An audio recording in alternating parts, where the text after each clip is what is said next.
umucezanyi hari i Kanombe nimugoroba n'umuntu wamaye story nasetse ngo ajya mu nzu ye ageze mu nzu ye akajya mubwira oya ntabwo ari umukene yari umutara mu nyine usanzwe ajya mu nzu ye kwa mbere kwa kabiri kwa gatatu barafatika muri kamana aragenda ashaka amatafari urumva aragenda ashaka amatafari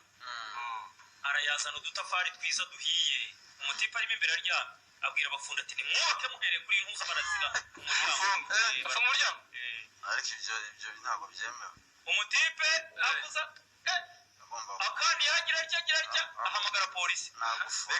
icyo gihe ngo polisi yaraje barabomagura kandi n'umuryango wundi ntabwo wari ugihari yari umuryango umwe nyine w'imbere barabomagura umuntu avamo aravuga ati yesi nakoze amakosa ariko nimumumbarize nawe impamvu atishyura amezi ati yarabohoje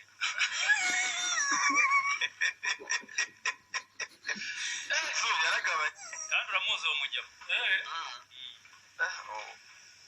aribyo ngibyo ubwo let's wait yabikora kabisa wa mutaramu wajyaga wigisha igiswahili n'umuzi nta mikino agira nyabyaye nibyo ngibyo namusuhuze umutaramu rwose ndamukunda cyane shampiyona yagarutse rero ejo izaba ari umuriro umukinnyi se umucezanyi hari i Kanombe nimugoroba n'umuntu wamaye story nasetse ngo ajya mu nzu ye ageze mu nzu ye akajya mubwira oya ntabwo ari umukene yari